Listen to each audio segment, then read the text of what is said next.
السلام عليكم ومرحبا بكم معايا. نتمنى الكل يكون بخير وعلى خير وبصحه جيده، والله يحفظ الجميع والله يرحم شهدائنا يا رب.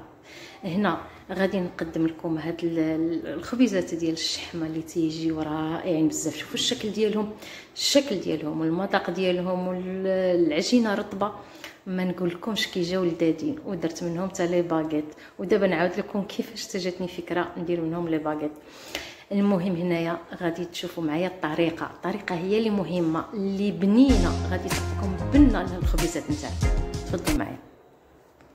بسم الله على بركه الله. كما تشوفوا عندنا هنا المكونات.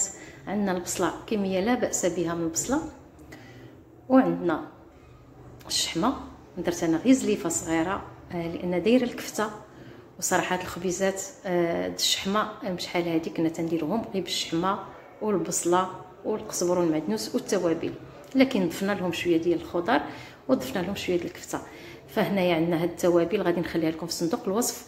عندنا المعدنوس، ما درتش القزبر، اللي بغى يدير معدنوس وقزبر حيت انا درت القزبر اليابس. وعندنا كميه ديال الكفته. المهم نتوما على حساب الكميه ديال العجين اللي عندكم. وانا جاتني هاد الكميه مع العجين قد عمرتهم مزيان وجو رائعين. شوفوا معايا هنايا مفرشه البصله، راه درت 4 حتى 5 البصلات، ودرت 3 حتى 4 الفلفلات، ودرت هذيك الكميه الشحمه. غتلاحظوا ما درتش الزيت لان اكتفيت بهذيك الشحيمه بركه. وغادي ناخذ الكفته حتى هي راه مقومه فيها كلشي. غادي ندير لها بحال هكا، نفرتتها ونحطها في اللاطه من الفوق. فهذه هي اهم مرحله. الطريقه كيفاش باش صابت هذيك الخبيزات ديال الشحمه. فهاد الطريقه هذه عطاتنا واحد البنه الحشو نتاعنا رائعه. راه حسن ما ديروهم تشحروهم في المقله، ما غاديش يعطوك البنه اللي غيعطوها لك في الفران وانتيا تتجمري فيهم وتطيبيهم. حنا الهدف ديالنا هو ديك البصله نحيدو من هذاك السوائل، هي والفلفله والكفته. فداك السوائل اللي فيهم الا خليناهم ودرنا هكا خضره راه العجينه تبقى لنا معجنه من الداخل. فجاتني هذه الفكره، قلت علاش لا ما نديرهمش في الفران. ما طيبتهمش طياب بزاف، راه غير شي شويه، غير صهدتهم ونقصت لهم شويه من داك السوائل اللي فيهم وخليتهم طريين. راه بقى فيهم شي د الماء، لكن الكميه الكبيره نقصتها من طبيعه الحال. شعلت عليهم من التحت ومن الفوق. ومن بعد قلبت. من بعد ما خلطتهم مزيان ونسجموا مزيان وبداو تيطلقوا في السوائل حتى لاخر لحظه وانا نشعل عليهم الشوايه. فخليت ديك الكفته وديك الفلفله والبصله تشواو وعطاو واحد البنه خطيره. راكم تتعرفوا الخضر منين تنشويوها في الفران والكفته كذلك راه تتعطي واحد البنه ديال الشويان بالفعل. راه داك الخبيزات الشحمه جاو بنانين بزاف. المهم درنا العطريه والتوابل. غادي نخلي لكم كلشي مكتوب في صندوق الوصف باش ما ننسى لكم حتى حاجه. هنا المعدنوس راه ما درتوش، خليته هو الاخر. درت غير المعدنوس ما درتش القزبر. وانتم بغيتو ديروهم بجوج لان انا درت القزبر اليابس اكتفيت غير بالمعدنوس. راه البنه جات هي هذيك. هنا شوفوا العجينه، هنا تعمدت نوري لكم العجينه كي داير القوام ديالها. راه تجي طريه. عندنا جوج زلايف كبار ديال الفينو وزلافه ديال الفرص، وعندنا تقريبا المهم 12 غرام ديال الخميره. المهم درت معلقه وشي حاجه، معلقه كبيره. ودرت واحد 2 معالق ديال السنيده او معلقه باش يتحمروا لنا وياخذوا داك اللون الزوين وصافي. وفي الاخر ضفت واحد 4 كاس ديال زيت الزيتون حتى الاخر كاع. فاش دلكتها مزيان هاد العجينه راه تجي الماء غادي تبقاو ديروا حتى تجيكم خفيفه. راه تجي بهذا القوام هذا. راه شوفوا كيفاش تتلاصق. وهنا راه تشرب الطحين وهذا. راه فاش كنت نعجنها راه دايره بحال البطبوط، بحال العجينه ديك البطبوط اللي تيجي مفشفش مخنفر ولا سميتو بحال هكذاك. المهم غير هو ما نديرولوش الكميه ديال الماء عاوتاني بزاف حتى ما يتجمعناش. خصو يوصل لهذا القوام هذا. من بعد ما ارتاحت راه العجينه ولا تتجمع واخا تتلاصق. تنعاون ندي شويه هكا بالزيت ولا سطح العمل بشويه ديال الزيت هكا باش تنساعد راسي.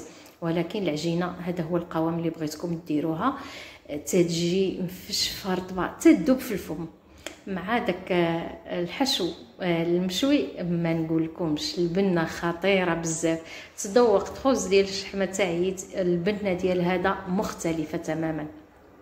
فهنايا غادي نقرصوا الكريسات ديالنا، ديروا الحجم اللي بغيتو، القياس اللي بغيتو، تيبقى لكم اختيار. ممكن ديروا خبزه كبيره وممكن ديروهم بهذا الشكل هذا، شويه درتهم صغارين باش نديرهم فرديين، كل واحد ياخذ بلا ما نبقى نقطع ونفرق. المهم هنايا كورناهم وقديناهم وغنخليوهم يرتاحوا واحد شي شويه على ما يبرد لنا الحشو. الحشو راه في الفران تيوجد، كل مره تنخرجوا من الفران وتنحركوا ديك الكفته، ما خليتهاش هكاك طيب ليا وهي مازال طروفه كبار، غير مجرد ما صهدت شي شويه في الفران خرجت اللاطه وحركتها مع ديك الخضره كلها.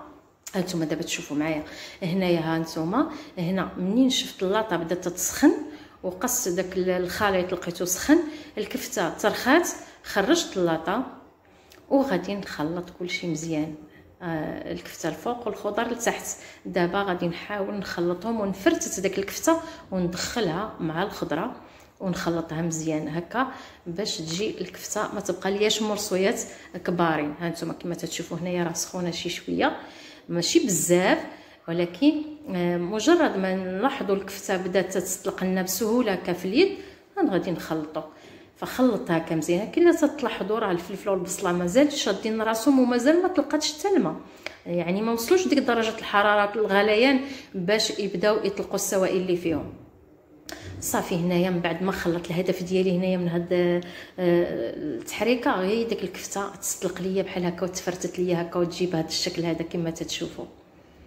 صافي هنايا هنا المره الثانيه غادي نرجع ليه الفوق، حيت درت الشوايه دابا من بعد ما بدات تشربات ليا الماء وما بقاش السوائل كما تتشوفوا، ولكن ما نخليوهاش تنشف تماما من ديك السوائل. هانتوما كما تلاحظوا راه كاين شويه د السوائل هكذا في الجناب، نخليوها شويه رطبه ما نشفوهاش، راه مازال تزيد طيب وتزيد تنشف.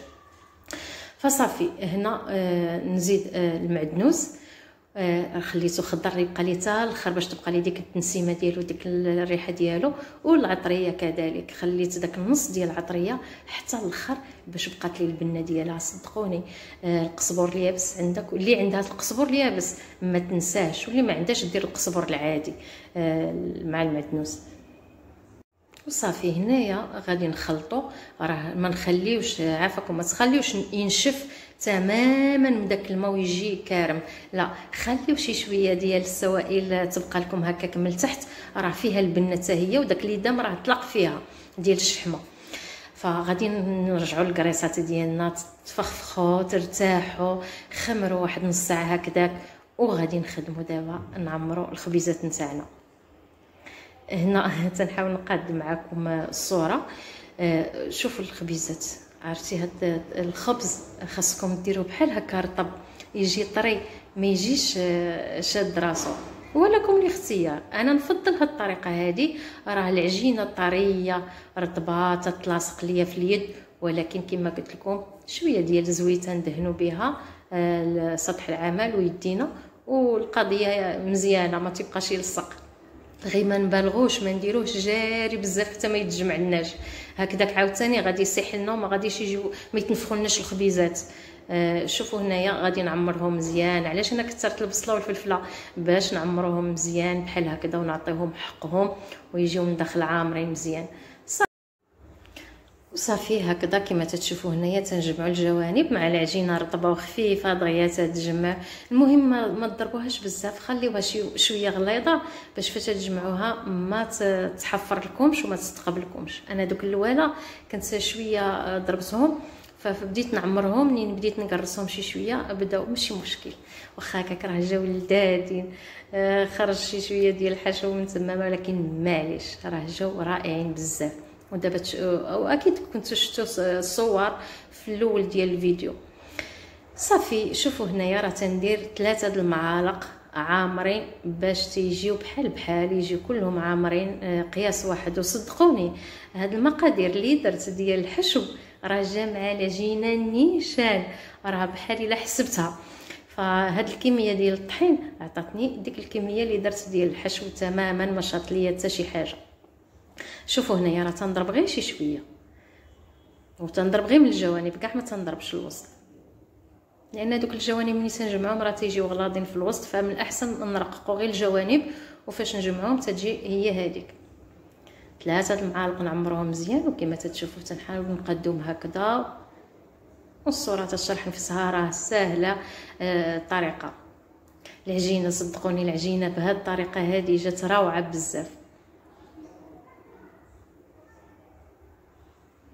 هانتوما تنحاول غير نقاد، والا تتلاحظوا الوجه راه هو لتحت، وتنقرصها من هذا الوجه اللي غليظ، لان فاش في الاول تنقلبها وتنقرصها من هذه الجهه تتثقب ليا والحشو، المهم تتثقب والحشو تيبان. فبديت تنقرصها وهي مقلوبه، لان هذيك الجهه غليظه ملي تنبرك عليها ماشي مشكل. وصافي هنا شاطوا لي واحد 3 ديال الخبيزات واللاطات ما بقاو لياش، فهزيت هذه ديال الباغيت وقلت علاش لا ما نديرهمش. ها شوفوا هنايا هذه الاولى هذه درت الحشو في الوسط وسديت الجوانب ودرت لها هاد الفقم هذه بحال ديال الباغيت وحطيتها.